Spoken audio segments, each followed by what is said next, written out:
What? Lost Uh-oh. Chives? Who did we lose? Oh, Tyson. Okay, I'm currently mulling over whether I'm moving or building up a defensive position.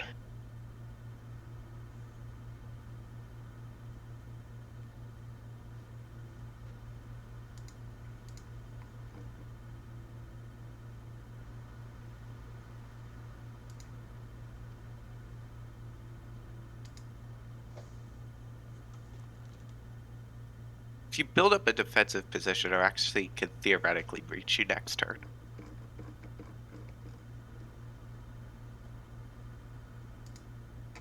Without the use of Grasshopper. Which, can I use Grasshopper to, like, lead both of us, or is that just a one-person thing? Yeah, so when you get there, you can use Grasshopper to lead both of you. Alright.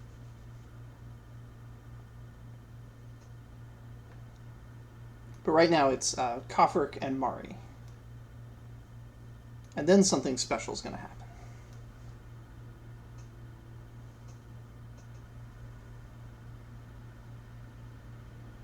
This makes me miss Gift of the... What is it? Gift of the Sky? We just become Basically, it's what allows Araxi to glide. Well, yeah, Gift of the Sky was 20 times Grasshopper. Oh, I thought it was just that Araxi could glide.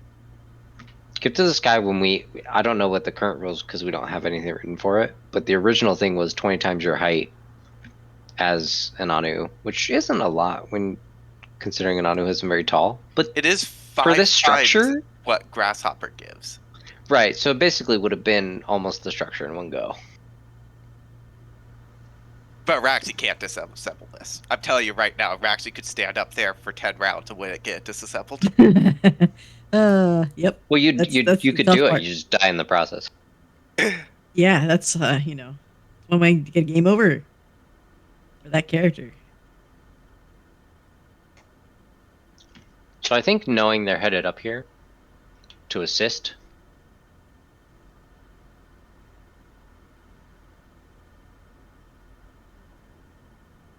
How sturdy is the structure around me that I can't dismantle things without causing a problem?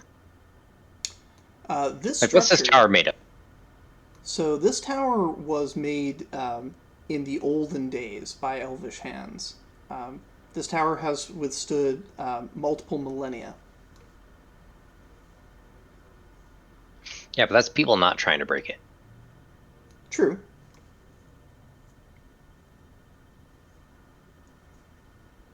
Not that I'm trying to break it. It's more of just, I don't know. Nothing's invincible, Interesting. but this thing is not just stone stacked on stone. This has a metal skeletal infrastructure that is keeping it all together. This is a proper engineered tower. And while it may be open faced, so you can just see out of it as you're climbing the spiral stair, that's by design. They wanted this to be a defensible location, and this is the signal tower that they would use to signal other cities using the light collected by the mithril inside it.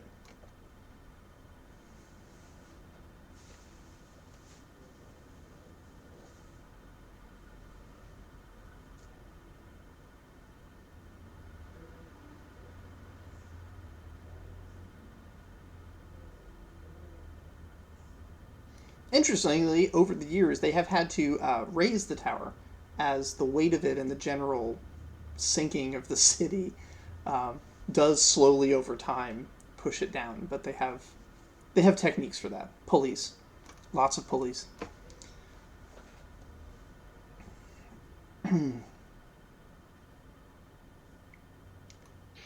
Yeah, my goal was to basically, if I could unhinge anything or hook anything up, to basically make a makeshift structural shield for where I'm currently at. But if I don't immediately see that as a capability, then I should just keep moving. And if it's well built, then that doesn't seem like a possibility. Yeah, there aren't loose metal plates for you to grab. There may be stuff at the top because the The miller was monkeying around with the machinery at the top, but you're not there yet. I mean, there's random pieces of the beasts that are attacking, right? Oh, there is that, yeah. So if That you have wanted to been- like wrap yourself in some burlap fabric, I don't know what you would do with them, but I'm interested to see the dice results. Or you can just keep hoofing it. Yeah, I think I should keep moving it.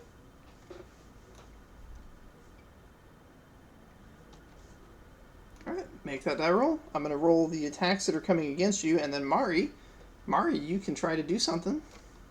Yeah. Does he get any? Oh, well, I guess it doesn't matter.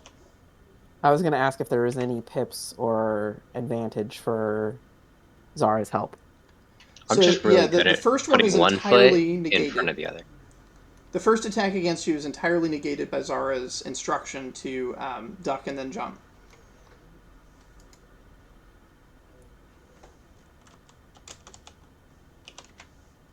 And the second attack is 4 dice. Mari, what do you got? Yeah. Give you what I can. I mean, Uther's been pretty nice tonight, I think. Why did you say that? He's still doing all right. He's doing okay. He's doing all right. So you got one more tax you've got to settle.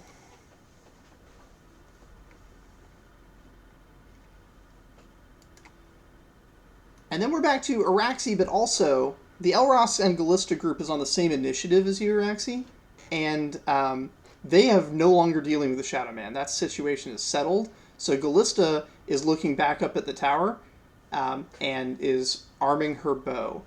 Leica, do you want to give Gallista any bonuses? Elros, do you want to cast any spells? Yes.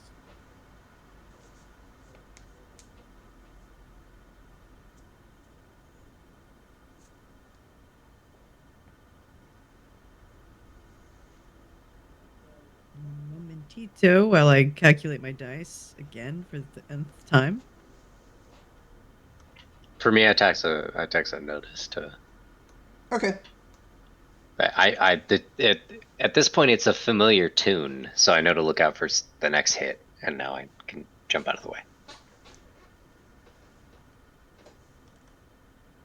Yeah, how far are we from the tower? So you have traveled, like, you're about a building and a half from the tower. So a fair distance. You're not going to be running up it anytime soon, but the tower is huge. So looking up over the prison, you can see the tower on the other side of the building, and you can see that halfway up, Kofric is actually more than halfway up now, because you just made 2 successes. You're at 13. And Araxi is rapidly rising to help Kofric. I'm going to use Ancestral Power. 5 dice. Awesome. Or, sorry, excuse me, 5 successes.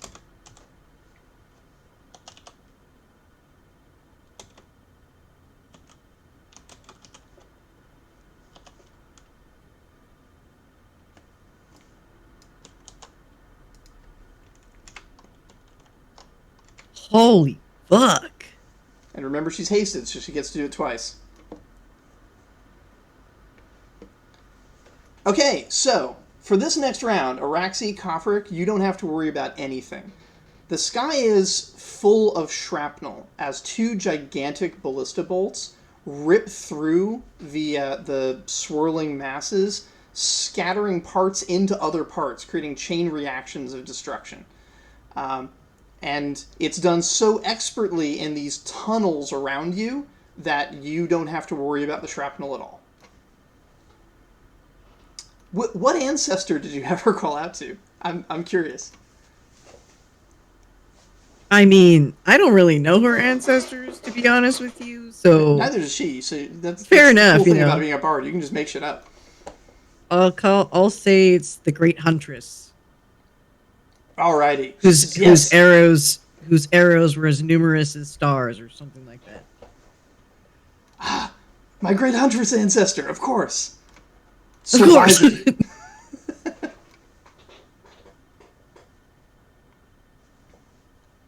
Okay. So, Well, in that case, Araxi. Araxi has a pretty easy decision. Araxi's going to see how far she runs, then if she can get to Kofric, grab Kofric, and just leap for the rest of it, hopefully. Go for it. I...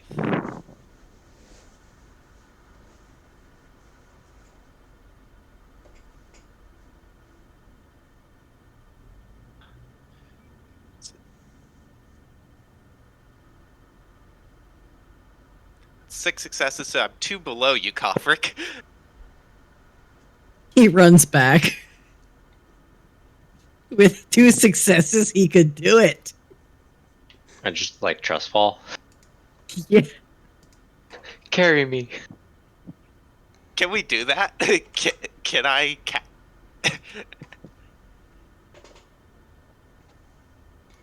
Yes. Yes, you can. It's easy going downstairs. Yeah. So I'll just, I guess, wait for Kofric to come back, or to leap from where I'm at. All right. So you're gonna hold your leap until Kofric's there. Yeah, if that's all right. That's all right. The plan. Yeah. Zara, did you want to do anything? You do have initiative before Kofric goes, so you have an opportunity if you wanted to do something. Although it looks like the sky situation is handled for the moment. And they're still heading up, right? They haven't made it to the top yet. They have not made it to the top yet, so if you have something cool you can do, that would be awesome.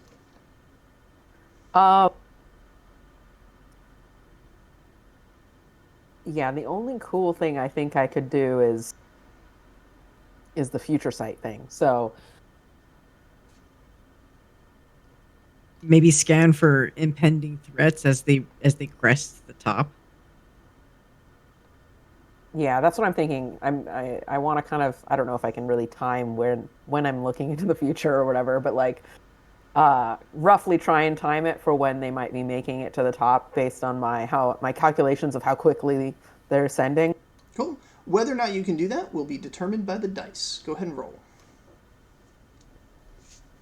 I imagine that this looked like there were just 2 missiles fired from the other side of the buildings. It just shattered above everybody for the people on the ground. They're traveling at such a speed that the friction with the air has turned them into fiery projectiles. They're not actually meant to be fiery projectiles, but that's just physics. Ooh, I want to see if I can add Randy Gearhand's pips for the calculation. Yes. All right, so that would add 4 pips. So I think that would bring you to 4 successes. 4 successes. Yes, it would. Alrighty. You have a brief vision of some of the traps on the box going off, and you have an indication of like which internal wires will not cause lasers to shoot out of the device. You probably don't have an understanding of what lasers are, so you just kind of visually see these moments where sharp beams of light are just piercing Kofric in your vision. But because you saw which wires were cut that triggered it, you know what to warn him about. Excellent. I'll just yell up, "Don't cut the yellow wire!" Got that, Kofric? Who would cut the yellow wire? No, it's noted. Mari, it very much looks like your music has caused a meteor storm if you ignore the fact that Callista fired those shots. I'm just gonna assume that's me. Just believe it, baby.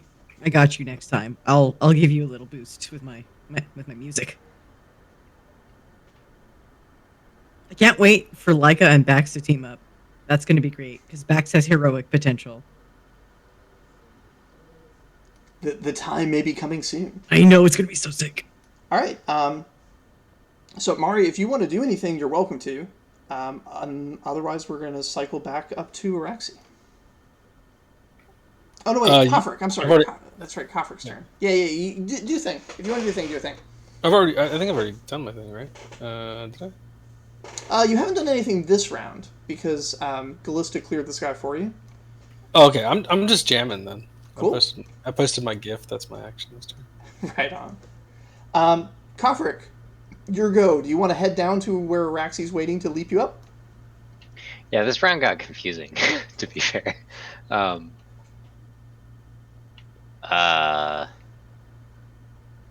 think you can trust fall. Yeah, I figure if you're taking me up, I was just trying to think if I could do anything preparatory in the meantime. Like if I'm like going down isn't hard, right? But Right. I don't think there's really anything I can do. You don't even need to roll for it. You can just go down 2 and up you go. Well, if there Just- isn't a threat, couldn't you go up? Araxi is crouched, like ready to grab you and do a crazy leap up the middle of the spiral. Yeah, it comes down to you, Chris. And it's just like if I'm higher, then Raxi has to go higher to get to me, and can't do anything. I mean, you could just But like if I'm jump already out where into the they're at- middle and just trust that Araxi will leap up and grab you on the way up.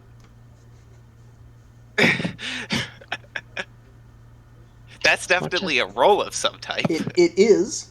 The result of that roll will be if it succeeds, then you get an extra 2 to your height as you go up. And if it fails, then you fall, which would be probably suboptimal. How do you trust Araxi's dice? I think the answer to that question is how many Statistically- are there and how many pips do you have? I think I lose my 4 from my climbing. Bear in mind that Kofrik does not know the underlying dice mechanics of how his universe works, so he has to make this decision based on prior experience with Araxi's skill. Kofrik just rips off his face and he's a Petrish. All along, I knew about the dice. No, I think, yeah, I can't think of anything preparatory I can do. So if Araxi has come up here, yeah, I can recoil back and get into a position in which Araxi can do what they need to do. Yeah. Okay. Alright, so Araxi Kofrik comes the 2 flights down to meet you, and you can now use your readied action to leap. Yep, I'm going to trigger Grasshopper. I think that trigger, if what you said about Gift of the Sky is accurate, that where it's 20 times my height. That's what Troy said. I thought Gifts of From the there. Sky is what let you glide. I thought that too. I think Troy's referring do to an you- older version of Gift of the Sky from previous... Unfortunately, Which is why I we've said, never what do actually you ran want it on me to- Italy. What do you want Gift of the Sky to be? So the origin was,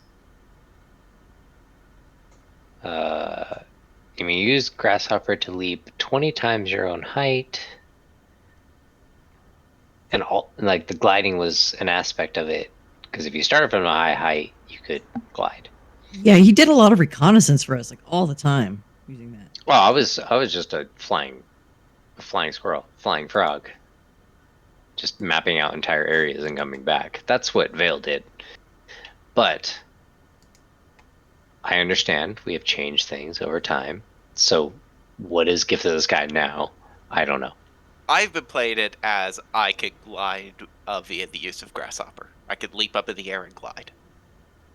And I would argue you don't actually need to leap off up into the air if you're already in a high place. It just means that your little flaps open up like a flying squirrel. But leaping up in the air would be even more height, but yes. Right. Yeah. I have been playing this as if it was Flying Squirrel. Except Yeah. frog. That's fine. That's about right. Flying squirrel. But you can as a frog you can also gain height, right? Yeah. Whereas like if you're just a flying squirrel, you have to climb up the tree. Whereas as a frog, jump and get a bit of height. Well, that's what I'm using right now, is I'm jumping with Grasshopper. Yeah. Cool. That's just, I think, an automatic 4 times whatever my height is, which I've never written down. We'll call that an extra 4 successes to whatever you roll in your athletics check here. Vigor plus athletics to lift this dwarven companion into the hopefully the top of the tower. We'll see. You've got 9 flights of stairs to get up. Do I get my climbing pips for this? Because Yes. this is a leap. Oh, I do 100%. get. Yeah. All right. I've been using the pips for my outfit because I can't think of anything that's more mercenary company than this.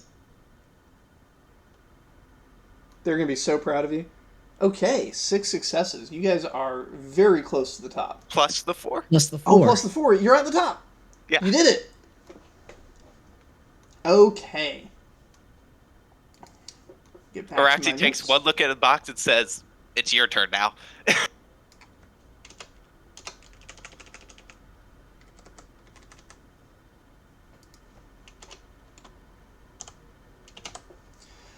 Alrighty, Kofrik. Let's see now. So that was Raxi. Alright, yeah, Mari. And then we cycle back around to Galista to see how well she protects you. Leica, are you going to be powering up Galista again? Do I need to make an additional roll, or can I continue my previous action? Yeah, you just want to keep playing the song you're playing? Yep. Cool. She's providing anti-air. Mari is also defense. playing a song, so you guys can like sync up your songs and do Ooh. like a duet. Jazz. Let's do it. Mari, do you wanna add some dice into this? Okay. Yeah.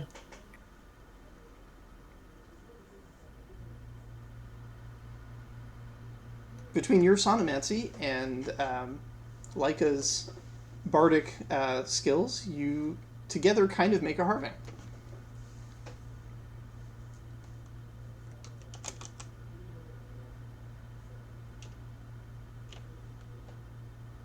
That's a total of 8. Oh, wow. You said they were in sync.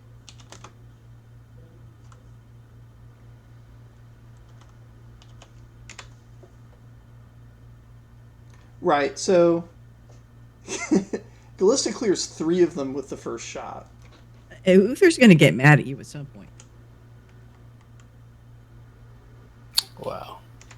Uther knows better than to fuck with Faith Knock. He's just giving the dice away.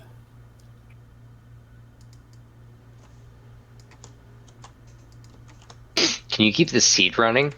Don't let Uther restart. Alright, so at this point, Gallista's just killing extra ones for fun. There could be 3 people. Numerous up as there the and stars. they're still- Numerous as yeah. the stars. It's, really tear it up. Wow, that's so many dice. You chose the right adult to bring. Although, had you brought Miss Mabel, then Shadowman would have shut down just on sight. But Miss Mabel can't do this. Yeah, LOS was just like, yeah, keep on doing the thing you're doing. All right. So realistically, now this is Kofrik. It's all you. You get a bonus if you can remember which color wire you were told not to cut. Don't cut the yellow wire. Very good.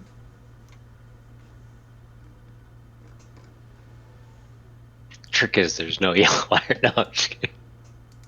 Oh no, Trick there's is Kofrik there's is definitely colorblind. yellow. Yeah, I wire. was just about to say. You look at They're all yellow wired. Here's the question: can Kofrik see color? Because if you're colorblind, being told not to cut the yellow wire is the most useless information. But and then we have to hope Araxi can see the same range of colors that humans can. Is the yellow you see the same yellow that I see?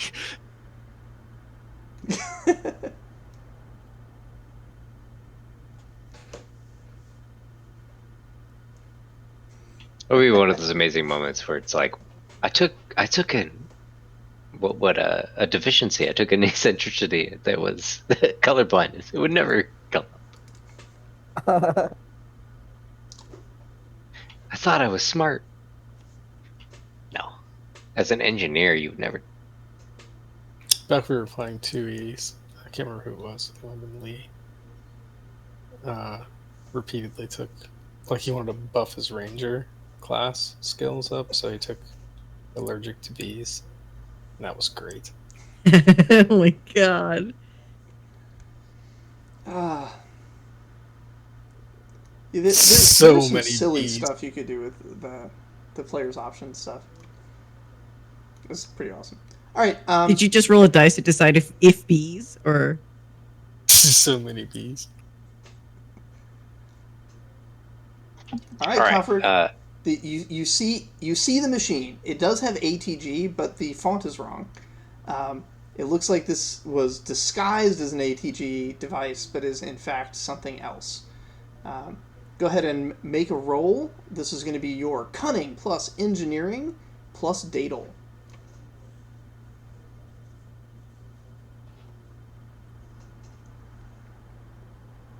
I think Araxi's already acted the trap, so Araxi can't help it anyway, right? Yeah, you got them. You got Coffer up here.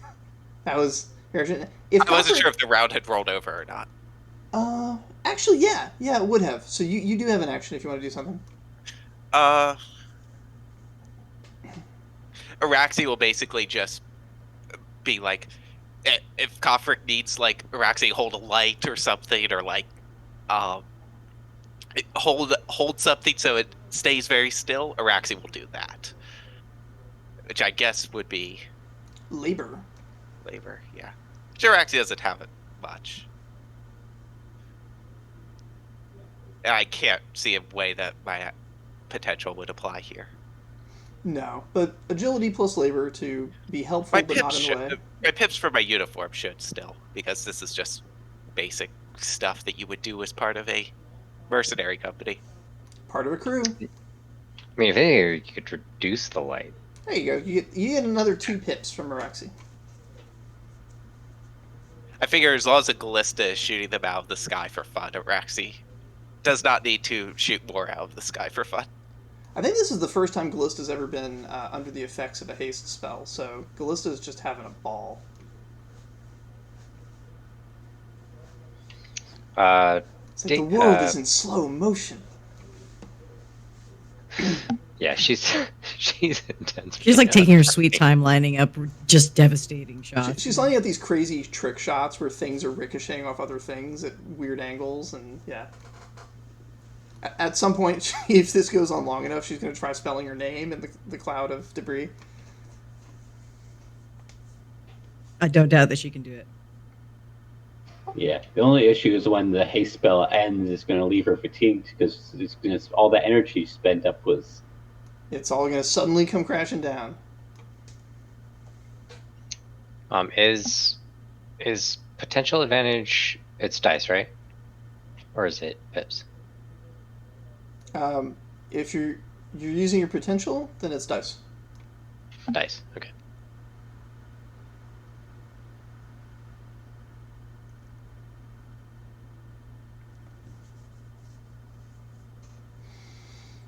Wow. Now, I know that looks like a 2. That is technically a 6 because you were told not to cut the yellow wire. So, Oh, I pushed T6, not P6. Yeah. I see what I fucked up. Okay. So you got 5 successes. You set the threshold to the exact same threshold it already was. Yeah, typo. Okay, wait, what did I do? 1, 2. Yeah, that's 5 successes. 5. You're right. 5 successes plus the 4 from not touching the yellow wire, so you're at 9 successes. Okay, so you're able to open it up and figure out there's some wires that are connecting an encased sphere to the plate. And you were told not to cut the yellow wire, or in this case wires, because there's several. But you do see that you could, if you're very careful, disassemble the spherical casing. And so that's what you do, is you open up the spherical casing and out drops an amber sphere with what looks like a troll's hand inside. And the troll's hand is flexing within the amber. At that point, it seems like the device is no longer functioning. You think you've probably done it. Do you want to take this piece of amber with you? Do you want to damage it in some way, or what do you want to do with it?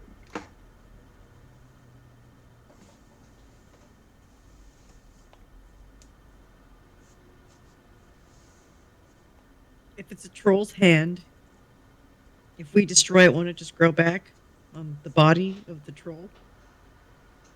The body of the troll is Sapper's, who already grew his hand back. So, Oh, yeah. oh, well, shit. Never mind. But if you don't destroy it and something kills Sapper's, then Sapper's could reconstitute from his hand. In that case, kill it with fire. But we probably need to make sure that we actually destroy it and don't leave an aspect behind. Yeah, I would imagine I want to. Maybe have Delterra deal with it. You can always ask, toss it in the air and ask Liz to hit it. Ballista could reasonably destroy anything. So. Skeet shooting. Yeah, you missed one and throw it off. No, I feel like I want to make sure something happens to this. So I bag it and take it with me. Yeah. Controlled demolition. Yeah. All right, so you put it in your bag, and how do you guys want to get back down? Do you want to just jump on Araxi's back and let Araxi glide down? That would work. Don't even need to roll for that one. I'm heavy. Whatever way you think that'll work. It's I mean, basically they lifted you up vertically. Yeah. With no problem. You held me. I don't know. Araxi's You do physical what you do. capabilities are absurd. I just want to point that out. And they're not even fully developed yet. Yep. That's one strong froggy. Trust fall and I jump. No, take me down. Alright, Araxi will do that unless you want me to roll for it. No need to roll. Yeah. You're good. You guys get to the bottom. Everybody groups back up. And it's around this time when somebody gets a message spell. So we're going to switch over to the lightning group, which at this moment... was it Nest or Crystalzar? Who was sending the message spell? Nest was. Nest. What message does Nest want to send? If I'm not mistaken, they asked how long they would have to shut down for, essentially. Right? If we had to disable it. Was that not the message out? The question that the Petrish asked? Oh, yeah, the Petrish... Asked how long they would have to shut down for. And that's when Nest sent the spell. So the question, it's, what, 25 words or something like that I could put in, or something like that? I mean, that's the Dungeons and Dragons rule. I know. And in here in Talus, message is, it's basically just a time period. You have a few minutes with which to just talk. And however much you can say in that time period, it's being delivered. If the other person casts message back at you, you can have a conversation. So and there's the spell no is actually option called Whisper, not Message. That was my bad. Yeah. But yeah, if you and cast... there's no option for them, like, they'll reply back automatically, right? No, replying back is not an automatic feature of Whisper, but if the person you cast Whisper to also casts it back, then for the duration of the two Whispers, you can talk. So Nest will cast it to... I guess Nest will cast 2 instances of this to talk back and forth. The first one, I guess, could go to the group that we just did. And they both say basically the same thing, which is... And they're both said to whoever could cast... whoever was supposed to be on the message team. So I think it was Mari and Zara. Zara. Oh, well, for this team, and then the other team, you had Wampy and Francis. All right. So Ness sends one to each team. It's basically says the same thing, which is roughly how long, like, what's your stats? How long do you think it's going to be until we have all 3 down? we've successfully negotiated with the Petrish, and we they are not going to slaughter the entire city in our absence. But they need to know roughly how long, because they use the same power to transfer their own messages to their machines. Very, very basic. Now, on Team Radiance, Zara, you're pretty much burnt out on magic. Is that right? Yep, all I've really got is Future Sight right now. Okay. But Mari, you do have the... you made some kind of contraption for casting Whisper. Is that right? I don't have anything listed. I mean, I have light. Oh, right. We learned to do whisper, right? Yeah. Yeah. So yeah, my I guess I can just attach it to my flute. My flute's got plenty of room. Okay. If there's enough time to ask, we'll also ask if there was useful things that they've learned, because I don't think that group learned anything special, did they? The Petrish group has not begun investigating their device yet. The only group that has successfully investigated and disabled their device is the Radiance group. Steam group has not even arrived at the dock to begin their assault. All right. So essentially, it's 2 casts of Whisper, I think. One to Radiance group, 1 to Steam group. I don't think I could fail these if I rolled it. I don't have any reason to necessarily roll it. Do you have channeling so you can get refunded? I don't have channeling yet, so I don't think there's any reason for me to roll this other than just tax, because I can't fail it. Fair enough. So then, Mari and I guess either Francis or Wampy, what do you guys want to send back?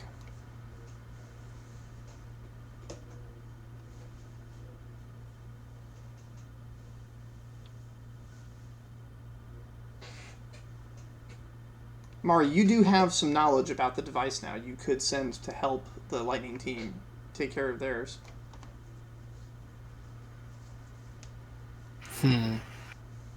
Are we both going to send back the Lightning team, or are we distributing our messages? Well, you're the only person on Team Radiance that still has the ability to send a message, since Zara burned out all her magic. I see. Okay, guys, what are we going to send?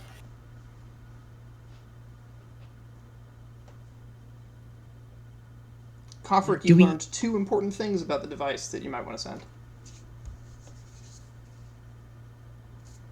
Sorry, Jackie, go ahead. No, that was basically my question.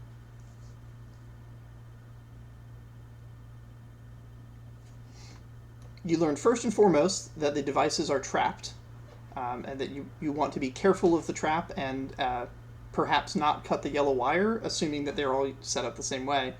But they're probably not, because they're all using different elemental sources.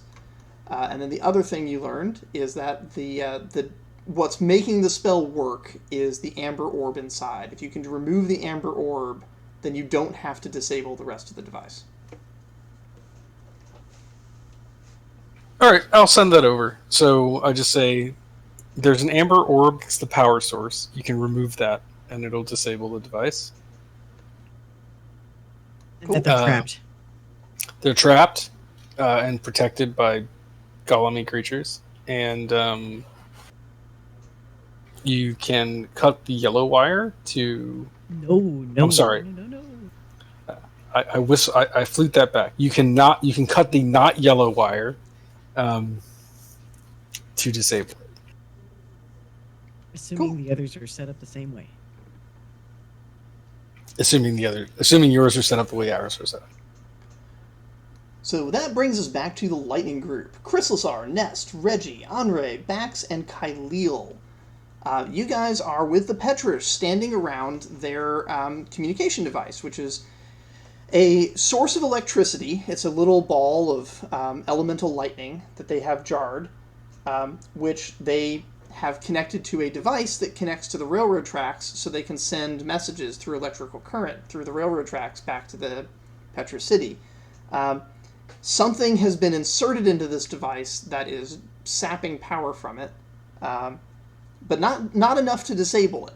And yeah, they're concerned about that device, and they brought you over there. And if you can disable it for them, then they will be happy to not murder everybody.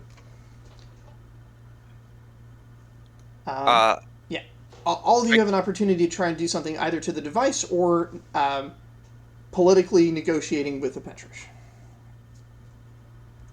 Ness will explain that they might not have to actually disable the entire thing because there's an amber orb inside that's powering this device that's sapping the energy. The train is pleased, as that would be optimal. Keeping our devices intact is important.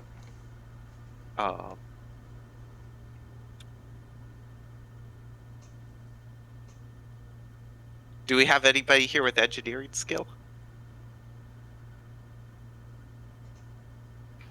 Are we still with? Have we I thought shifted we were to brought Riga? to the device. We've shifted to the Lightning team, which is Chrysalizar, Nest, Reggie, Andre, Bax, and Kyleel. They're with the Petrish Bax at the is- train yard. Bax is really strong, so if you need that, I got you.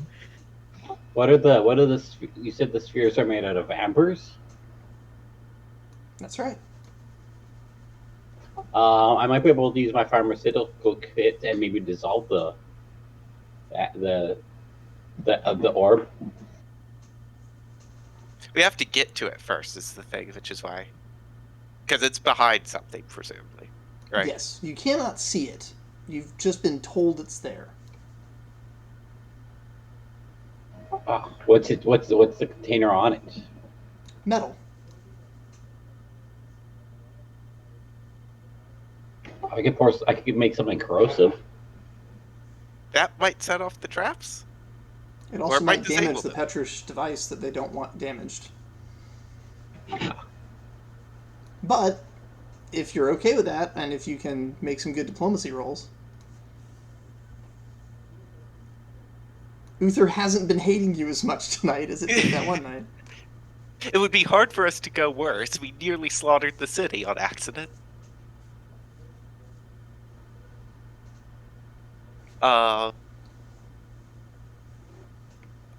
If nobody has engineering,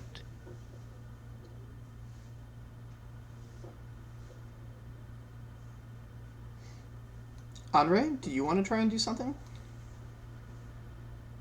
Yeah. So Henri doesn't have engineering, but he could attempt using his Anui's gaze, maybe. Wait, do we have any? Where is the object? The object is in the train station office. It's what the Petrish were guarding when you guys were investigating the office. If I could get access to it, I could use Inui's touch on it, potentially. Or I could use Inui's gaze if we want to try and identify where the amber orb is. But either way, I think I probably need to get close to the object. So, if possible. The Petrish step out of your way and motion to the object. Cool. I wasn't sure if they would block me. Cool. Okay. Well, I'll go up to the object and. Do you guys think the best thing to do here is to identify where the amber orb is? That way we can start focusing on that. I think it's. I mean, I think that the best thing might just be figuring out how to disable this. Like, what's the specific, like, mechanics behind it? Anui's gaze will provide you with information. Anui's touch will make a change to the object. Which would you prefer? Okay. In that case, I will go with the gaze. Wait, if you can do the touch and just remove the... Are you talking about the amber orb thingy? Well, we don't know where the amber orb is Oh, yet. okay. Cool. So basically, that we have the object. We of course want to avoid traps, and also ideally just find the amber orb and take it out, because then that will end things. The object is it's like a metal box. It's like a small filing cabinet size device with big thick wires that run out of it to the train track. And in the bottom of it, there's a little glass section where you can see a piece of elemental lightning just suspended in a jar, again with wires running up into the top of the device. But the top of the device is encased in metal. It may be trapped. There may be a yellow wire. There may not. You don't know. And somewhere within inside, you've been told there is an amber orb. Can Nest make that same investigation plus future sight roll to Yes. see if this is the same?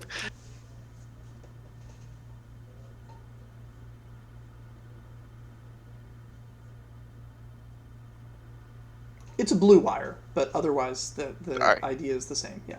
Excellent. Don't cut the blue wire. Just cut every other wire.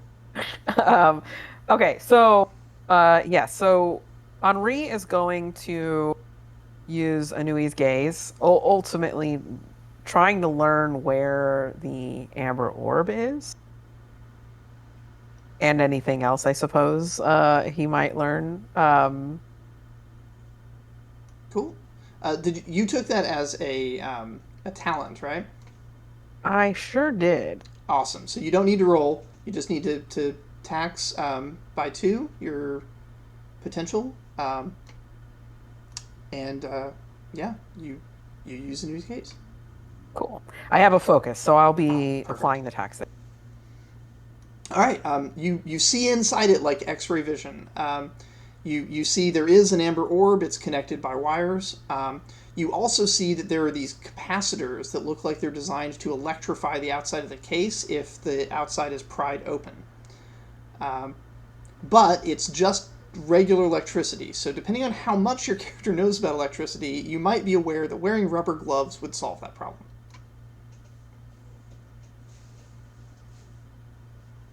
All right. And so it's in that bottom part, the filing cabinet part. That's where the amber orb is. The upper part. The bottom part has the lightning. The upper part has the orb. Oh, okay, cool.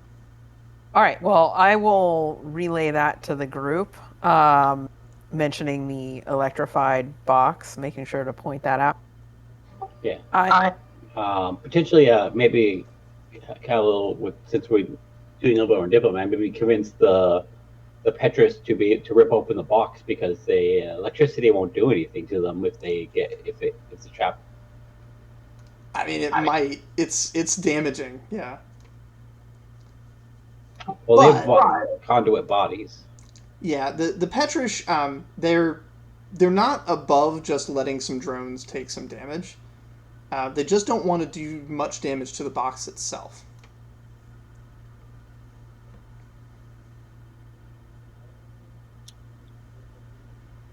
I mean, if they can have a drone do it, that would probably solve it. We're We gonna have, have the instructions from both Nest and Anui's Gates basically to just guide them. Can Nest make a leadership role for them? yes, you can. Basically, it just has a list there. Just all right, next step, next step, next step.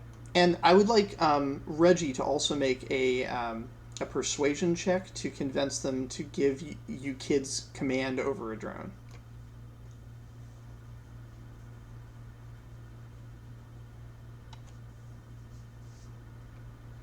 They're going to let you do this no matter what. You can't fail this check, but if you succeed well enough, then your command over the drone may extend beyond this encounter. Yeah, hopefully it'll be better dice rolls than last week. Holy crap. All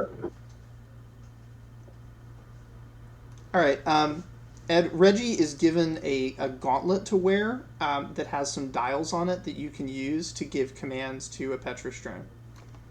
Okay. The drone will follow you from here on out.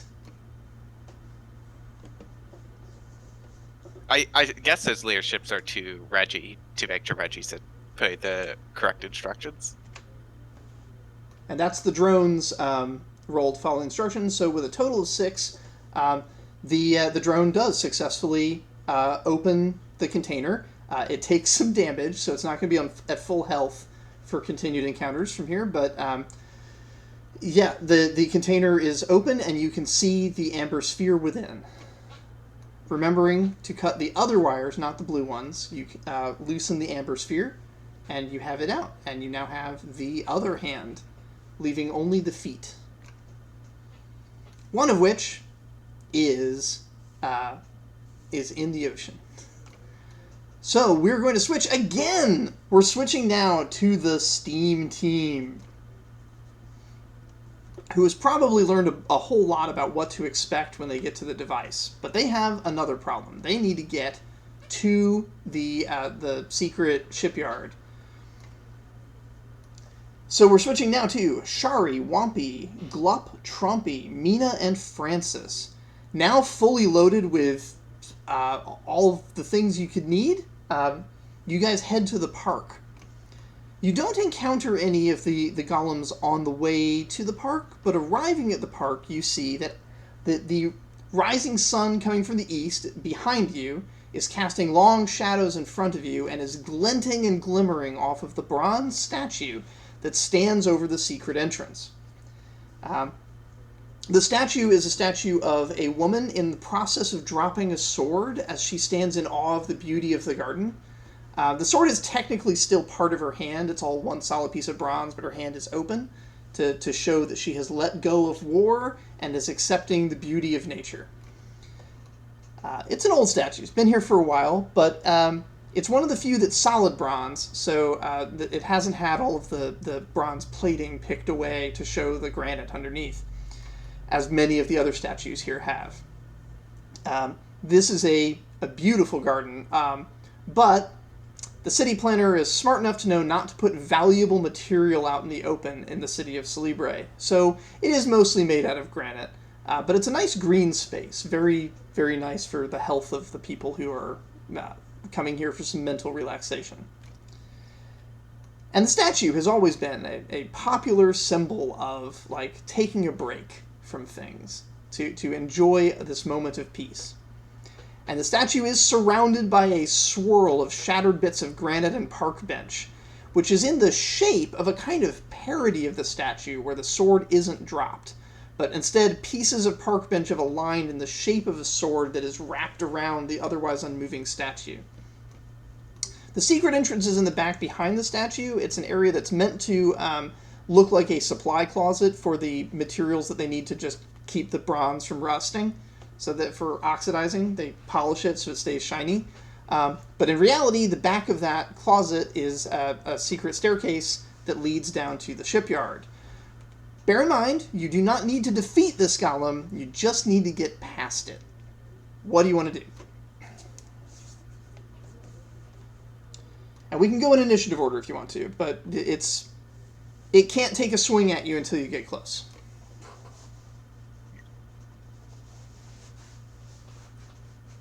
Can Wampy stealth the entire group with druidic magic? Probably.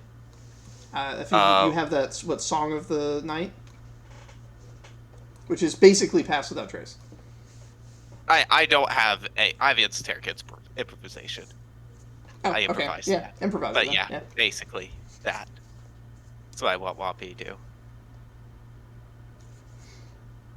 And I have triplets, so I could add my scholarship to this, right?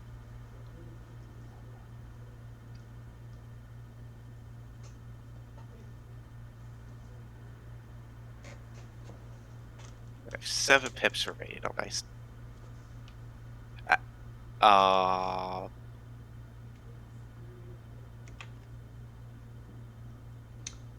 So you get enough that the party does not actually have to roll their stealth to go through. I was going to make everybody roll stealth and then add what you've given, but you've given enough that they would just succeed.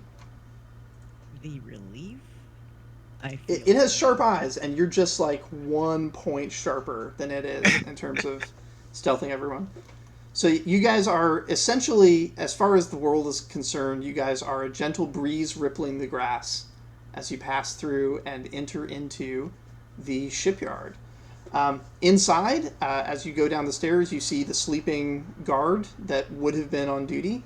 And getting to the bottom of the stairs, It opens up into the shipyard where you see people just fallen where they were, and unfortunately, somebody floating in the water face down. They must have been trying to do work on a boat or something where they weren't in a stable position. When they fell asleep, they fell into the water and drowned. Let's see. Yeah, Mina and Shari, this is someone you know.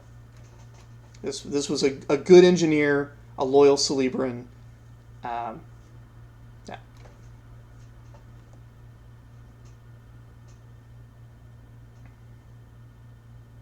Member of the Fishing Guild in good standing. And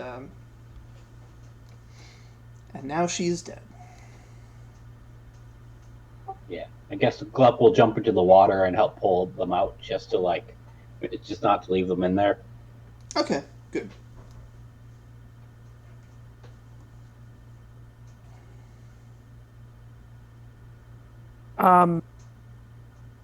Do we want to collect any intel from this dead body? If you want. I'm not sure if it would be of benefit, but I could, Francis could attempt to. It doesn't seem Speak to- likely that she would know anything other than the things that Shari and Mina already know. She was working when the spell happened and fell asleep in a bad position that dropped her into the water. That's all. Oh, okay. Yeah. Okay. Yeah. I'll reserve then. It does make you It's think, a nice thought. how many people working at the docks at 3 a.m. suffered a similar fate?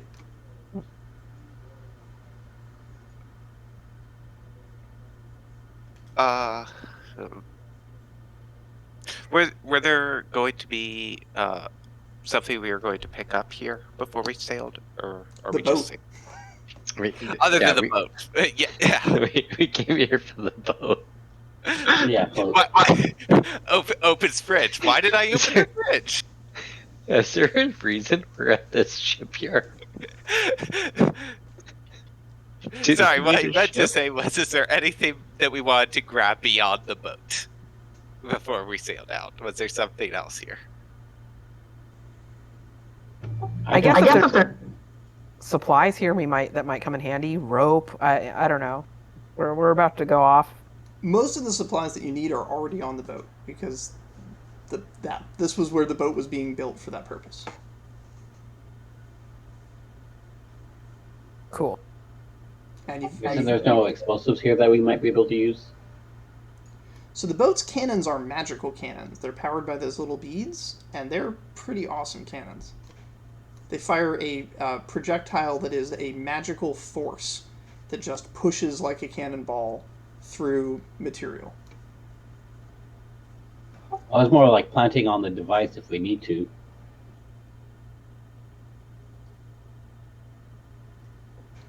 I mean, if you need explosives, there are explosives here, but you have a boat that is specifically designed to not need explosives.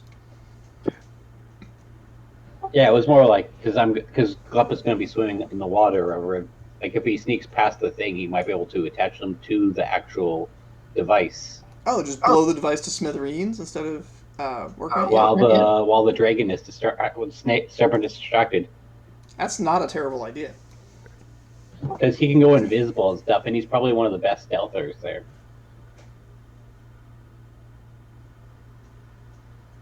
Yeah, if the team can distract the serpent, and you can get in there with explosives, that could deal with this. I mean, it's a volcanic vent, so you just need something that can explode underwater. That'll be the trick. Traditional gunpowder. And this is an underwater facility, so I'm assuming that a bunch of the explosives here are meant for Honestly, most of the stuff that's here is meant for traditional cannon, which Celebra has been desperate to try and get some decent cannon. They've been trying to figure out the secret of Bennington to make really good quality cannons for a while. Right now, the ones they've got are iron, and they're okay. I mean, they do the job, but It's not like a rifled Bennington cannon can fire an incredible distance at an extreme amount of power. But all of that is done on dry land. They've never had to really detonate things underwater so much. But this is also an experimental laboratory, so you never know what you'll find. If anybody has like some alchemical datal abilities, you can make that roll.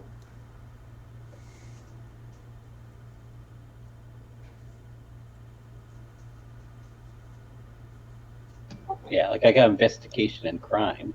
Okay. Oh yeah, Trumpy's got some superpowers Oh, yeah. here too. Let me see. So, my investigation is a little bit taxed right now, but I do have erudite potential. Yeah, so if anyone wants to help find underwater explosives. So you can use erudite potential in place of anything that is qualifying for that. What about scholarship? Yeah, I think erudite is like investigation, scholarship, and there's something else. Scholarship is really, really good, so I can use erudite in addition to my scholarship if I have advantage. Oh no, I meant as a place to put tax to activate your superpower that lets you just rob the place. Oh, I did not know that. That's very exciting for me. It Do we works want to good. just rob this place blind? I mean, I just worry that I won't have any taxes left to pay in the end. So I do want to be a little bit conservative with how I'm blowing my points, you know? What taxes won't you have? Let me see. You won't here. have investigation and crime? I don't have any points in crime. I have achieved my crime skills purely through character point purchases. It would be erudite potential is what she's considering taxing. Right. But it's so useful in so many arenas. It's really Oh yeah, I see. give up. I don't think we necessarily need to. I think we have more than enough I ability. think I have to- plenty enough dice to succeed reasonably well without having to fully exploit my skills. Yeah, like if I could do like perception crime. And Like what I is- have a perception of 3 and a scholarship of 5 and an erudite potential of 2. That's like a shit ton of dice to throw at something. Yeah, I think that might be the. Yeah, so what are you trying to accomplish right I think now? it's worth making just a straight investigation check to see if we can find it, but Yeah, make maybe that. not the full like. I can do that. My investigation skill is somewhat hampered. I can still roll. More than one I'm just die. saying, like I'm not so sure it's worth the talent because we have other. I options. agree. So in that case, am I able to roll scholarship for this investigation, or is it investigation only? It's investigation plus perception to try and find explosives here, unless you have skill in making explosives, at which point it would be a datal roll. I have an engineering of 3, but I don't think I specifically studied explosives necessarily. So Can Wampy use solipsism to turn regular explosives into underwater explosives by Yes. just telling them that they work? Absolutely. Well, Wampy can simply say, "I don't understand why this wouldn't work," and it works. All right. I mean, you do have to roll and you have to tax. It's magic. Yeah. But yeah. So like, let's see if we find them. But worst case, Yeah, I'll scenario, just we look- should be I'll able look- to find I'll look- regular explosives. I'll make a roll. I'll look too. Do I want to? Do you want me to make some explosives that work underwater? Sometimes you just roll 5 successes. Oh, cool. Okay. You guys find actually you find a group of Anu that are passed out from the spell. This is the Anu the elite Anu assault squad that the fishing guild keeps a secret down here, and they have underwater acid that you can pour onto metal objects to disintegrate them underwater safely without hurting yourself. It's the stuff looks like toothpaste, but when you put it on metal, the metal dissolves away. Okay. Some super And I'll put spy like shit. I'll put like a little IOUs from Glup in their pockets. Okay. That's a lot of successes you guys rolled there. Yeah. As I said, sometimes you just roll 5 successes. And Yeah. none of your planning matters. All right. You're loaded into the boat. Meanwhile, the other groups are making their way to the sewers to go underground to where Sappers is, I presume. So you all know where that is. While the boat sets sail. Yeah, Elros is giving frickin' Galista a few cookies, get her sugar back up.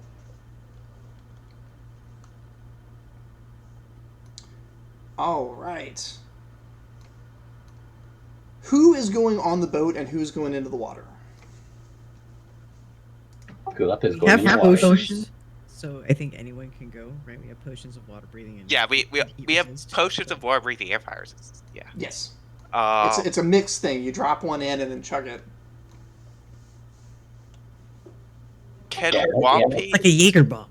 So my understanding of the plan is Wampy creates a distraction that pulls the serpent up so we can shoot cannons at it. Wow.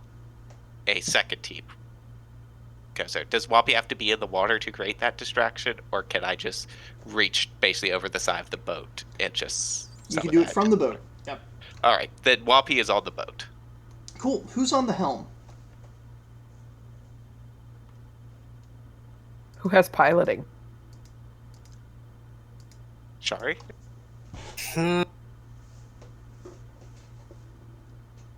I do not have pilot. No, wait. That's Reggie. Yes, I do. Piloting of 3, I believe. Yeah. All right. Shari's on the helm. Mina, where are you in all of this? It is your boat, after all.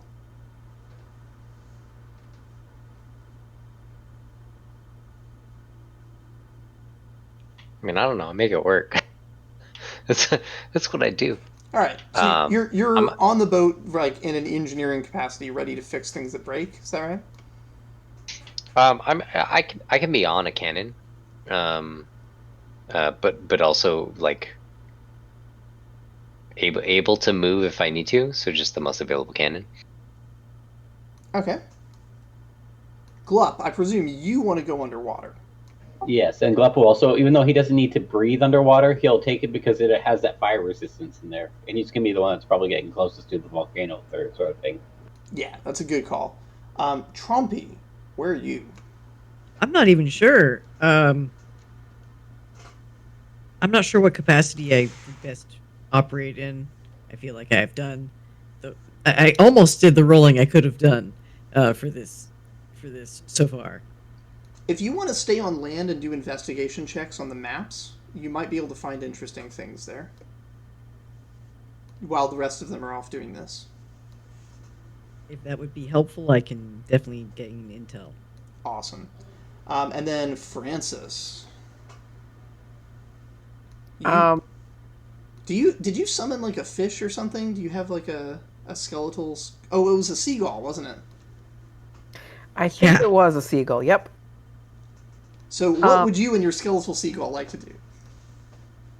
So I think it'll be prudent to stay with one of the triplets just so we can take advantage of that. I think if we're operating in this capacity, we're still sort of coordinated together. Like, all of our efforts are contributing to each other. Speaking as the one triplet who's going off to do their own thing. Can Wampy create essentially an open whisper, essentially? Second circle, you could improvise something like that. Yeah. Like, Remember that everybody you're going to include in the whisper needs to be like with you together when you cast it. yeah, So like you- before we sail off, so that Troppy is still there giving us information about like our navigation and stuff. Okay, yeah. Go ahead and roll to improvise that. All right. I think I need to. Sometimes you just roll well. Sometimes it's, yeah. Uther's trying to make up for the last session. This is karmic dice. Is that right? Yeah. All right. So Wampy attacks the staff again. I think that's now open channel communication Yep. with For everyone. this group, Team Steam, has open communication. Anything you say, the others will hear as though you're whispering in their ears. The wind carries your voice. Push to talk has been disabled. But in like a druidic, natural way. Yeah. I thought we were gonna get kicked out of Cabal.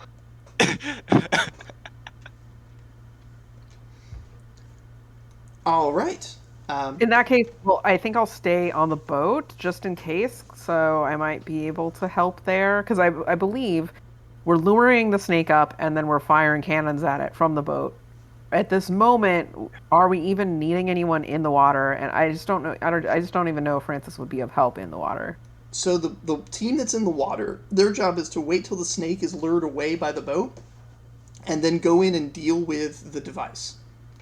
The device is magically extracting energy from the volcanic vent's steam that it's pumping out, and is feeding it into what you now know from the messages you've received is one of the amber orbs that Sappers had created when Sappers was what you guys referred to as Troll Friend. Who is going in the water to deal with the device so far? Currently Glup and no one else. All right, I think I'll just go ahead and join, just so that there's some backup. All right. To help. Would you like to leave your seagull on the boat so you have some influence there, or do you want to swap to maybe like an undead fish? Yeah, I like the idea of a fish. I think that it'll be helpful to have a companion. You just dispel the energies off the bones of your seagull and bind them to a fish instead, and now you have an undead fishy companion swimming along beside you, which actually you can grab its tail and it can pull you a little bit faster than normal swimming. Not much though, because it mostly swims with its tail. Its fins are not it's made of bones. Actually, none of it really matters or makes sense, so it's fine. It can pull you along. I don't know, maybe I'm grabbing its rib cage. Yeah, you're gripping the inside of the rib cage. There's a tail flapping like in front of your face, but yeah, you get pulled along. I like to imagine it's a tuna, like a big ass fish, you know, pulling along this halfling child. Most like fish a would be full big tuna, for a like- halfling child. It's not like a full tuna. It's like had chunk taken out of it or something. Yes, exactly.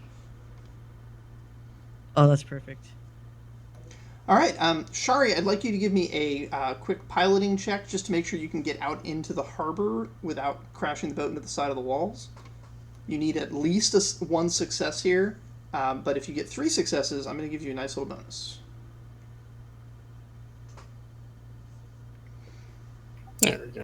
This ship sails smooth.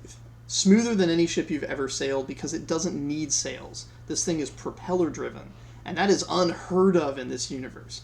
So the sheer maneuverability for the duration of this, I'm not saying this is going to be canon for all ships of this type, but all future piloting checks you make with this ship, making them at an improved threshold.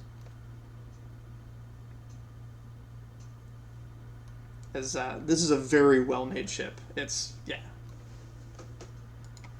Yeah. And right at your first try of maneuvering, you immediately discover that it's just smooth and responsive in ways that the wind would never be. All right, you guys are in the water. Glup. So you guys are on the water. Glup and Francis are in the water. And the water, as soon as you get into it, Glup, you immediately realize that visibility is just not a thing down here. There is so much of this soot and blackness that's being driven up by the steam from the vent as sulfur is mixing into the water. It's very, very hard to see, but you can hear it. The vibrations coming through the waters, it's rattling in your skull the direction that you need to go.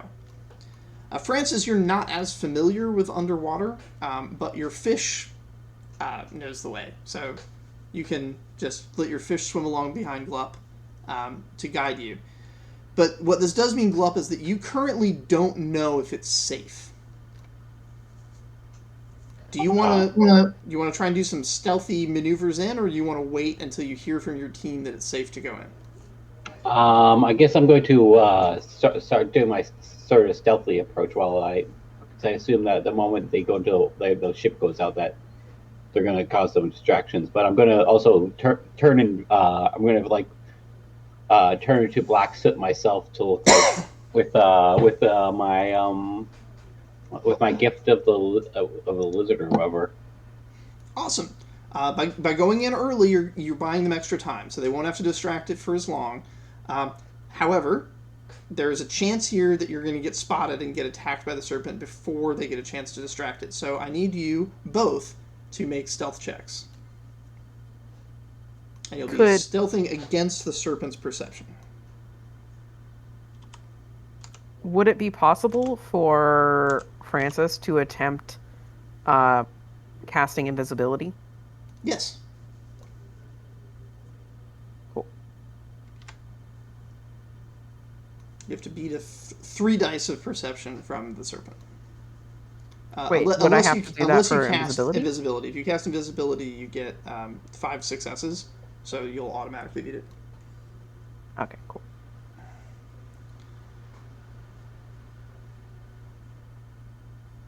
Invisibility, if I recall right, is second circle. It sure is.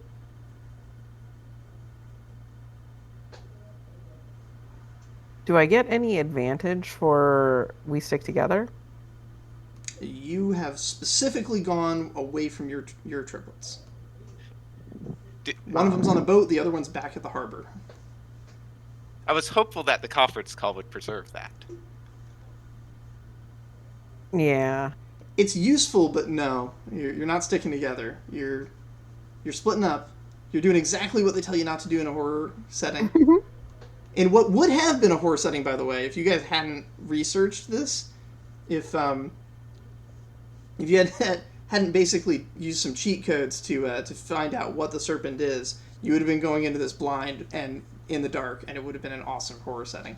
But now it's we're playing battleships, so that's fine. We looked up the walkthrough on the Eldritch Wiki. Yeah. I do have a Q2 gift of Avoid Notice. Would that be applicable here? Yes.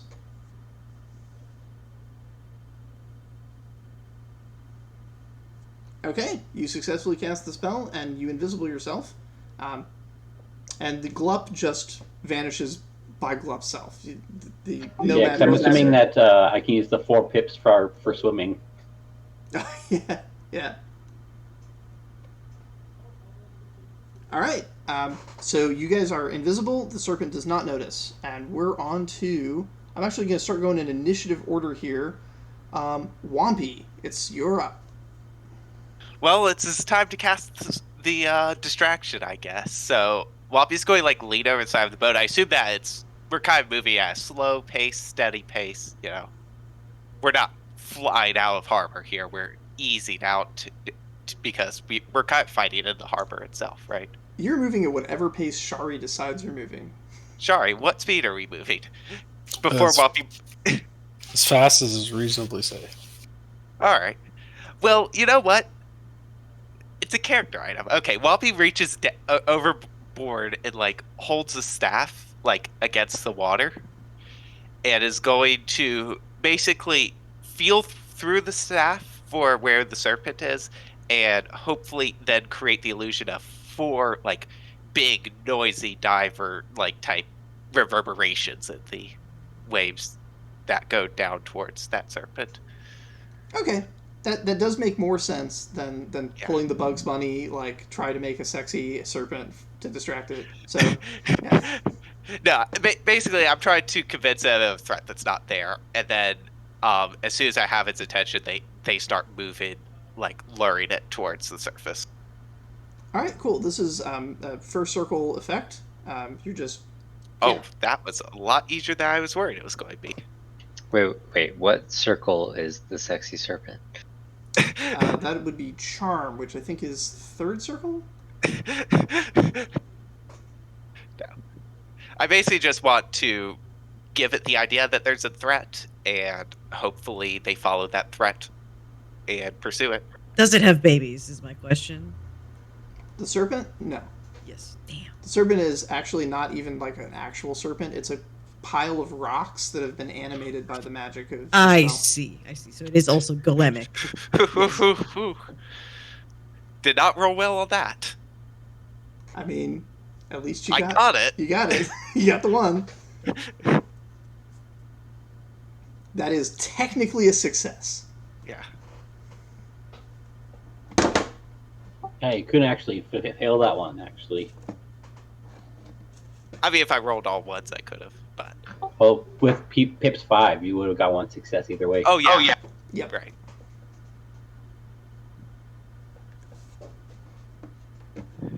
Yeah. All right. So, everyone kind of hears the rumble. If this was like a living serpent, if it wasn't a golemic thing, it would have roared, it would have screeched, there'd be this sort of vibration. It's eerie how silent it is, but you still hear the rumble of stones cracking against stones as its body tries to actuate a mimicry of a serpent's tail, giving it momentum. And then you see it. It's moving at such a speed that the water, despite its depth, is rising up in front of it, getting out of its way as it pushes through. Shari, we're on you. So this is a piloting check to get the boat out of the way of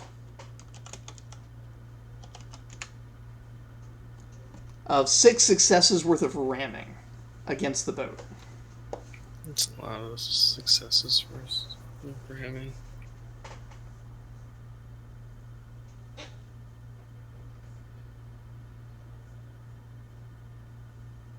You may add to your piloting whatever you would consider appropriate. Mm-hmm. Oh, and what quality is this boat? It gives you pips, too. That's a good question. How long have you spent building it, Mina? Oh man, do we want to do that from the activity log? Yeah. Let's say every day that you spent building it added a quality to it. Oh, you don't want to do that. There is a cap to that. There we go.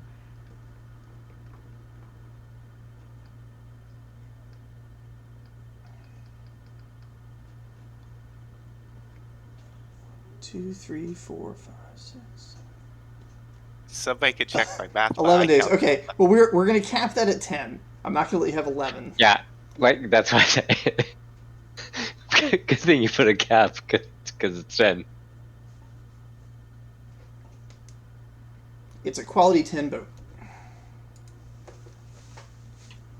Been down here for a while. Well, -1 for the day that I brought Shari down. Oh, P10's easy mode. So. Well, also you had a threshold bonus too. Oh, I didn't even need the threshold. Yeah, you didn't even do it. Yeah. All right. Cool. So the boat is taking a point of damage. It will only be Q9 next time. But you definitely have it distracted. Anybody want to take some shots at the serpent? Don't break my boat. But also, yes. Whoever else is on the boat, so anyone not Glup or Francis or Shari, because you're piloting. The rest of you can use cannons to take shots at the serpent. Does Walpy already have user action though, right? Oh yeah, that's right. You Further. use your action to distract it. Yeah. So this would be Mina and Mina. Yeah, it was be Mina. Just me all by myself on my wonderful boat. Hey, they're Hey, your you're cannons though. They're all damaging. Just like getting hurt. No, I'm just kidding. I think you've got Defend 20 your marbles, and it takes 3 per cannon. How many rolls have you? You've got 20 marbles. It takes 3 per cannon shot. Oh yeah, that's fine. What are we doing for cannon shot? Are we doing? The cannon shots will do 10 dice of damage. The damage is not mitigatable. It's a bolt of force that acts like a magical cannonball that projects through material, meaning it can fire through water without slowing down. So are we rolling for the shot, or are we just counting it down? Oh yeah, that's true. You should roll to hit. So just add 10 dice to your marksmanship roll. It's marksmanship, perception. Perception plus marksmanship, and then an extra 10 dice on top of that. 10 dice. Cool.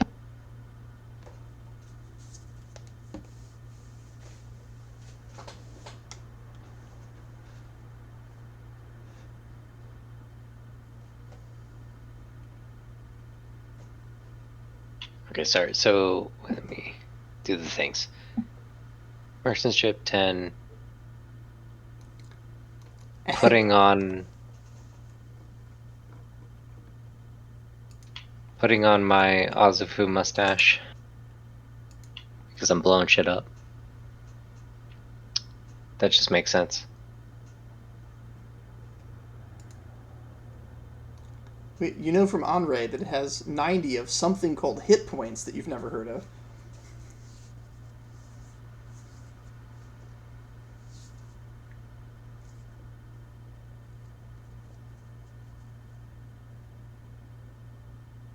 I think that means you got to hit it 90 times.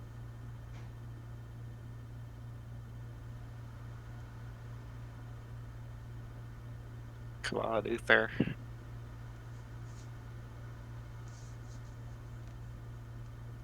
This would be the perfect time for Uther if lulled us into a false sense of security. Yeah. So well, and none of us say like jinx. Oh. Oh, God. Big fuck. That's good. That's rad. Yeah. This is my boat. Get off my boat. Francis and Glup, you see some of the mist, the dark fog, part as a bolt of force shoots through the water, just separating the smoke. And in that separation, you see the serpent, huge, monstrous collection of rocks, and it like a section of the rocks has just been blasted off of it, pebbles scattering through. The rocks that it's made of are old. These are the old stone from the old buildings that sunk beneath the ocean when the oceans rose. This is old, like 10,000-year-old city rocks. And yeah, a huge section of them have just been blasted out into a scatter pattern in the water. The water's friction slows them down and they start drifting towards the bottom before the smoke and fog kind of fills up again. And now it's your turn.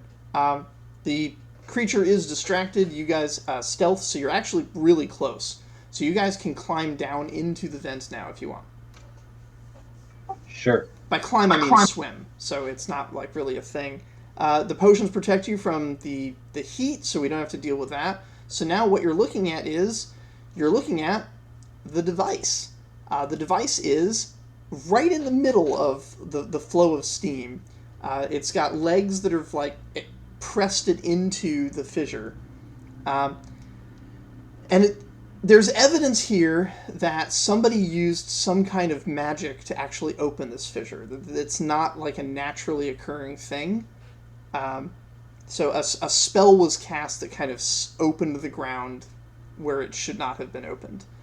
And there's the device right there. Glup, you've got the acid. Where do you want to put it? So how is it attached to this currently? There are 3 metal poles that shoot out of the central device and into the rock, holding it in place in the middle of the flow of steam. The device itself appears to be just a metal sphere with no other features that you can see. And how many vials do I have, or is it just... You have a toothpaste tube, basically, of this acid that you could use to melt metal. I guess I'll start doing it like on the one of the pole, the skinny pole, so I can try to use as much as I can. Okay. So you get one of the skinny poles undone, and the whole thing is starting to like wobble in the flow of the steam. Um, you're not sure if it falls into the vent, if that's going to help it or hurt it. It's not entirely clear.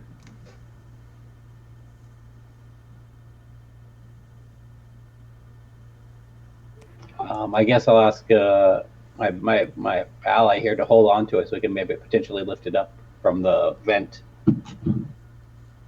Does it look like it's heavy?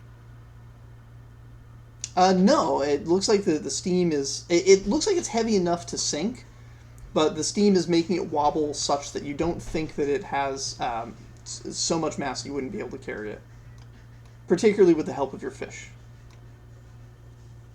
Cool. Yeah. Okay. Is this one? Does this device have an amber orb in it, just like the others? You have not opened it. You don't know. Okay. Yeah, I guess we wouldn't know. Yes. Yeah. All right. So basically, do we want to extract it so that it's away from the steam? Like, basically, do you want me to grab it and move it away from the steam vent? Yeah. Okay. Francis is going to attempt to do that. All right. So I'm going to be just putting the toothpaste on the other two sections while we lift it up. Francis, while you're holding it, like your hair is occasionally getting blasted by bits of steam. It looks like it had traps, but they were all built around steam, and because you took a potion of fire resistance, you're not affected by it. Well, that's good. All right. Meanwhile, up on the surface, the creature is enraged and going to make another run at the boat.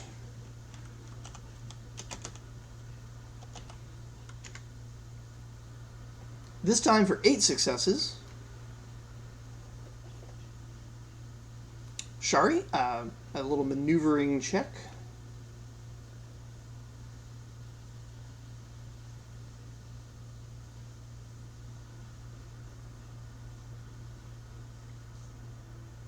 P10 is good.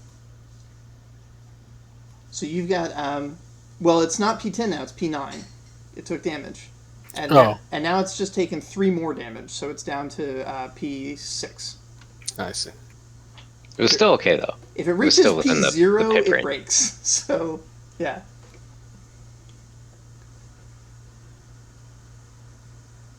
Alrighty.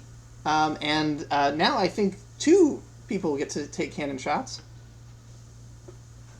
Meanwhile, Jackie, Trumpy... by the way, both of you roll your cannon shots while I'm talking to Jackie. Trumpy has found some diagrams of the caves and the river systems that run through the underground caves that are beneath the city. And you think you found one. You think you found the river that ran through that chamber where you found the troll last time. The chamber where Sappers is currently standing. Now, the river does not run to, like, the outside and pour into the ocean.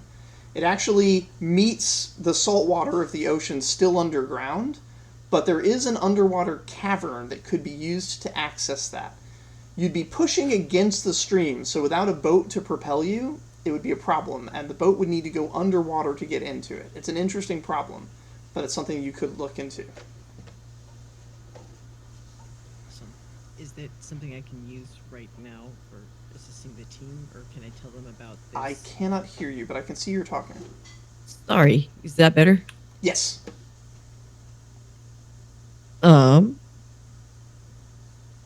Is that waterway connected to where the party is right now?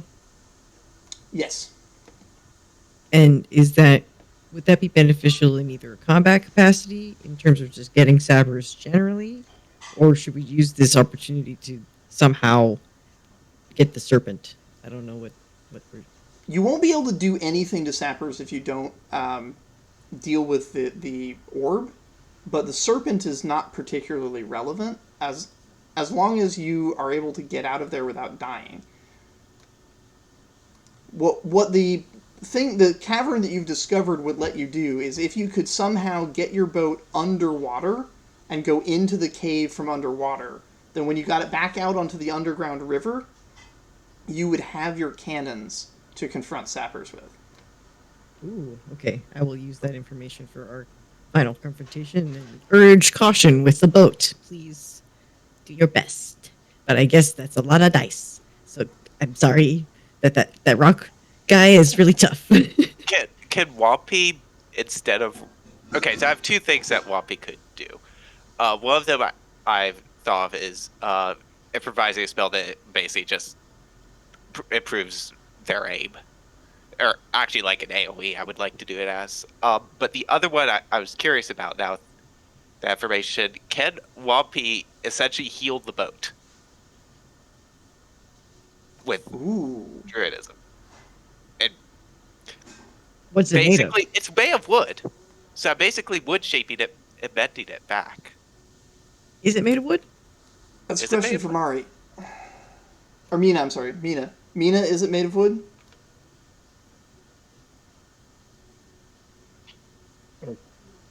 Yes, partial.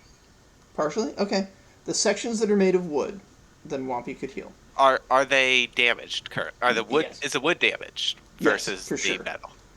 There's also metal that's damaged, but the wood is damaged too. So like if I healed the boat essentially by mending the wood, would that restore the pips? And Partially, yeah. okay. You could argue with a strong enough druidism that you could wood shape over make a new layer over the metal hull or areas. What you won't be able to do is you won't be able to wood shape moving parts. You're not going to be able to wood shape new propellers, for example. Can I... This is stretching it, but can I mix my solipsism in to basically just decide that those still work? Because Trees I are can made of metal, honestly- right? I can probably fix more of this boat than you can. With your Maybe magic. maybe let her handle the mechanical parts and you handle the organics. But also, like we would be it's- doing it's- damage if one of us isn't firing is the thing. that's true. Offset your repairs. Is my I can do advice. more damage than you can do, but I can also Yes, you can. repair more damage than You can actually do quite a bit more damage than I can do. Is the thing. While he doesn't have marksmanship of anything. That's why I'm thinking that Well, you have the because we have the magic of the cannons, but behind you. yeah, but we're losing those dice every time it gets hit, right? Yes. That's what I'm saying. You're. What are we only going to losing? roll- You're Are only we going to roll rolling 7 on- anyways. Is that okay? That's a good question. So the pips for the piloting, are those attached to the pips for the bees and the cannons? Are we doing the I'm same going to say yes. logic? Okay, so we're saying the pips for the dice. Nah, I'm lost. Oh, no, I'm sorry. That's right. We're We're using cannons... the dice from beads toward the cannons. Yes. So we have So you X still amount have of beads. All right. So we've used a set of beads. Yeah, the beads are powering a third circle spell that causes the cannon to do 10 dice worth of damage. Oh, okay. So And That right, is we're just- rolling that dice and subtracting beads as we go. But we have 20 beads, and so I've used 3 beads. Right, so you all got right. 17 I beads actually left. only would be rolling one less die than you would, because Yeah, but if I'm repairing damage to the boat, I'm rolling. Well, what I'd be doing is a spell, so I would be rolling by 7 with whatever pips I had left. There probably is a mathematically correct answer. But we're not going to figure that out. Yeah. Okay. I feel like we're rolling honestly the same dice whichever way we go, because I'm rolling 10 dice to fix the ship if there's a problem. All right. Well. So maybe you do what you do, and I'll attack. and I we'll think we figure should it out both on the attack. Honestly, I think we should both attack and just. Out overwhelm DPS and just sacrifice the. And if the boat gets damaged, that's when we pull back. More damage than what it is. You're in communication with Glup, so I think you know that Glup only has 2 more rounds to get this sphere loose, and they can swim away. And then okay, so do I get any pips from this? Doesn't look like it. Okay. So I'm just going to fire a cannon. And I still have advantage because I have Defender of Justice as a different trait. Does it?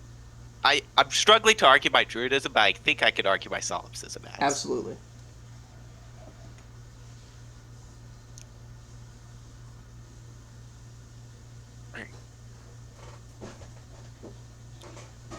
Basically an average roll. Okay.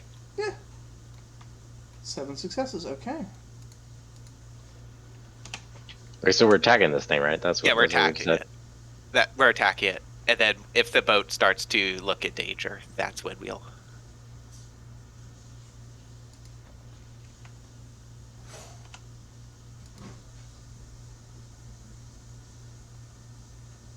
Oh, and 9 successes.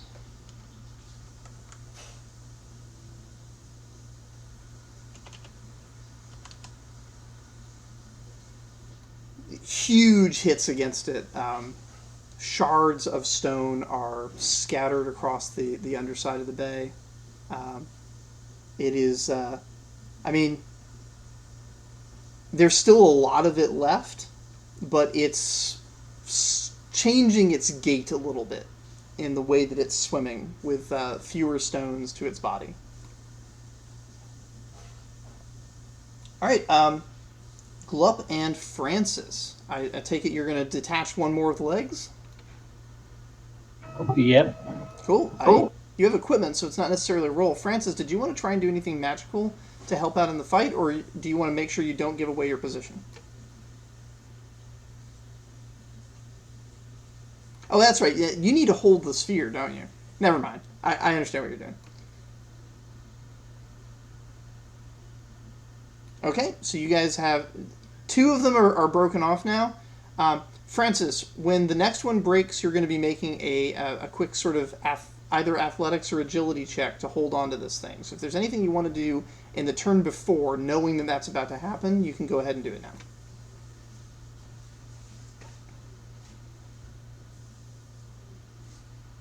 now. Contemplating right now.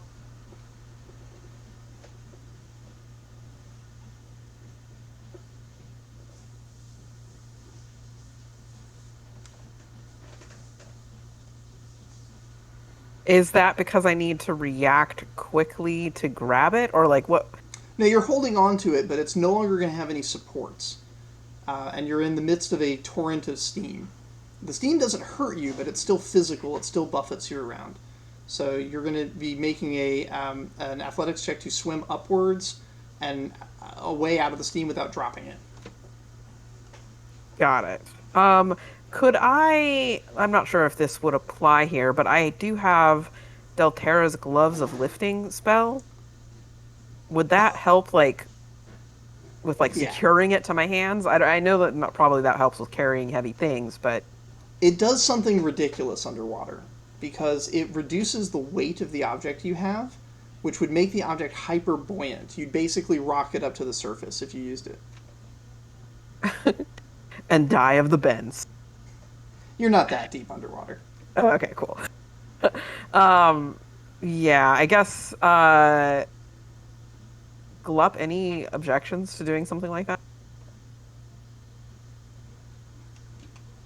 I figure that you could probably swim up after me, but I assume that I might be rocketing away from you if this happens.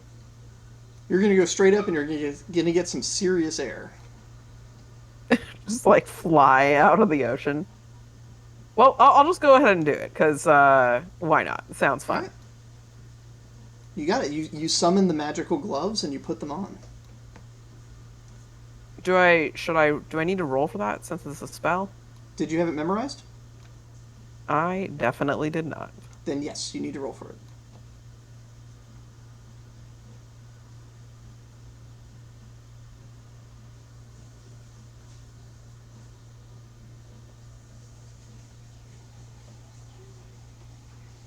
Would my Madala costume come into play here?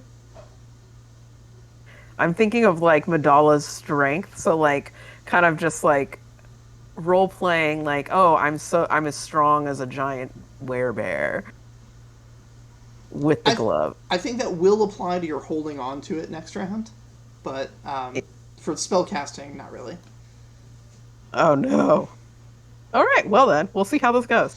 All right, so you don't manifest the gloves, but yeah, still pay the you- tax, and let's move on to the next Wait, creature attack. Doesn't Francis have a staff that should be giving pips or something? I I think thought we so. got one.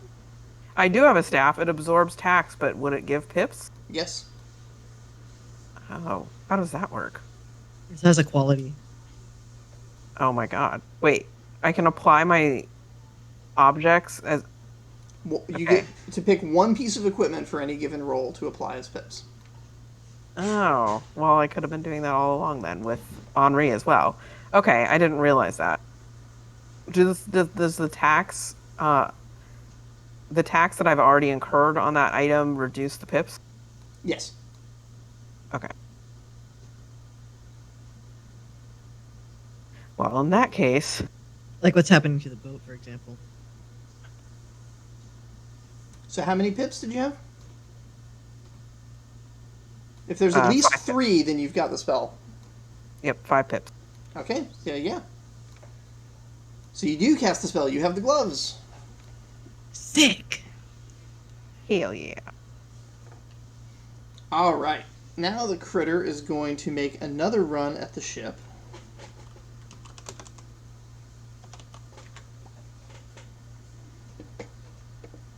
It's got 7. I'm pretty sure you're going to get all 5, but go ahead and see if Uther agrees. It is technically possible for you to only get 2 successes.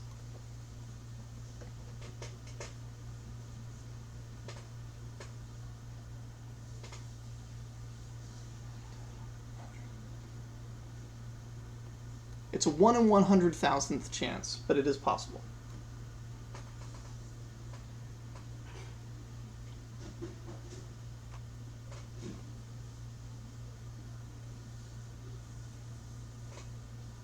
Ed? Yeah. I still piloting. Yep. How many pips do I have now? 6. Well, that's not too bad. Also, is this still at a threshold? It is. Threshold +1. Yep. So So threshold 5. T5.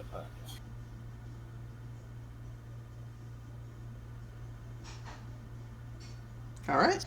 2 more damage to the ship. But you God, I are missed thresholds. you're reducing everything to glancing blows. You're pulling away like just in time that it just barely hits the tail of the ship.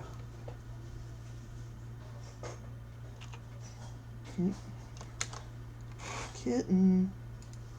Okay. All right, the ship is now below half health. It's at 4 quality.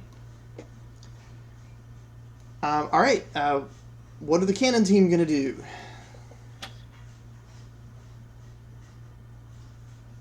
I think now's when we need to heal the ship. So while people basically just Start bailing. bend the wood, hopefully meld some of the metal back together. If you'll allow me to basically mix the 2 magic schools. Yeah, if you tax your solipsism, I'll allow that. Well, I will tax the staff, but if that's okay. But yeah. All right.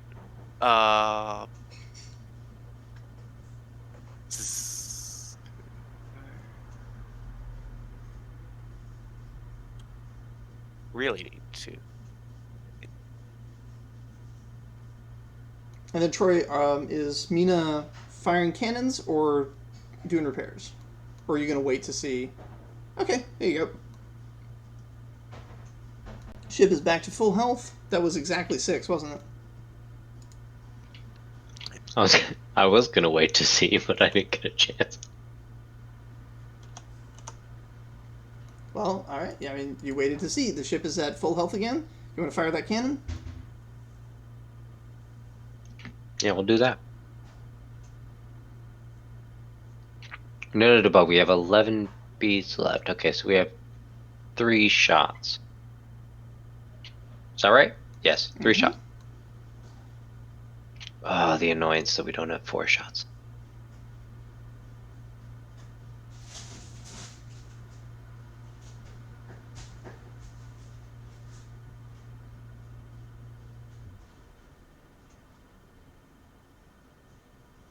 Yeah, but when you go to confront sappers, it might be nice to have a couple extra beads you can toss to backs to power up that shield.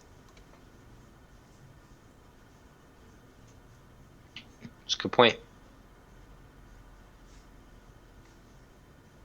Now, what I'm wondering is, will you do 4 points of damage? You roll a lot of dice. I'm pretty sure you're going to do more than 4 points of damage. I am. Excellent. So the first 4 points of damage go into the critter. That's 30 out of its 90. And the remaining 60 splits as the creature is severed down the middle by your shot. It breaks it in half, and it becomes 2 serpents. What's the remainder after we take out 4? 6, so we're going to split that into 3, so each of the 2 serpents is taking 3 points of damage.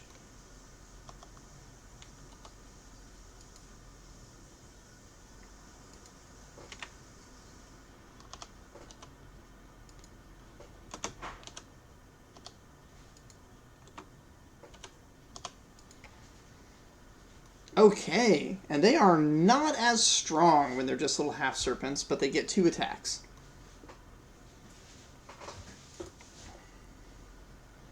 All right, now Glup, you put the little toothpaste tube on the last piece. It snaps, and Francis is going for a ride. Francis, I need you to make a Vigor plus Athletics check. Don't worry, the difficulty's not too high here.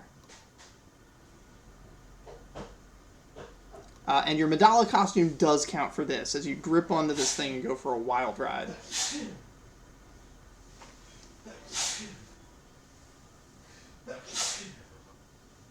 because you're snorting bubbles. For a moment, you are the volcano.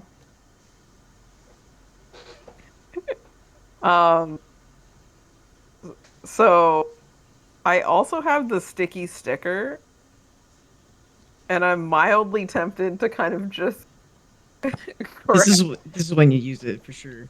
yeah. Yeah, absolutely. Perfect. Yeah, so I'm gonna slap that bad boy on my feet, I suppose. Okay, are you going to keep your feet stuck to the ground? Yeah. That's amazing. So the ball is pulling against you, trying to get up, but your feet are stuck to the ground. This is magic. This is magic pulling you in every direction. It's trying to stretch you into 2 pieces, but again, it's magic. It's not going to actually damage you. You can just walk out of there. That's amazing. Yeah, I was hoping I wouldn't draw and quarter myself or whatever. Or have myself. Because if you'd flown up into the air, one of the serpents was going to break off and come after you for sure. Oh yeah. Cool. Good. All right. Yeah, I'm glad You we'll got fall it. behind it. You message your crew that you've got it. Okay, so Trompy, you've let them know that there is that secret passage. Are you going to try and get into the water to go back to the boat?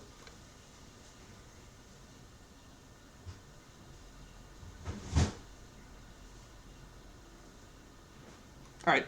While we're waiting for Trompy, everybody else, where is the boat going now that you've got word that the orb is secure? I mean, away. We still kind of need to fight the serpents. Still, kill the serpent. Yeah, there's still 2 serpents out there that are out there. But you've accomplished your objective and extracted the device from their nest. And so we're gonna take a quick flashback to what's going on in the cave as the other 2 groups approach Sappers, who is surrounded by this amber bubble of magic protecting him and the magics that he's casting within. Sappers is a wooden elf with runes hanging in the air as he controls the spells, and he turns to look at you and says, "Children, I'm so glad that you're here. What do you think of this wondrous spell I've created?" And that's where we're going to end it for this session. We will pick up next week. This one went a little bit long, but yeah, we'll. I think we're getting close to the end, as Sapper's spell might be about to fail.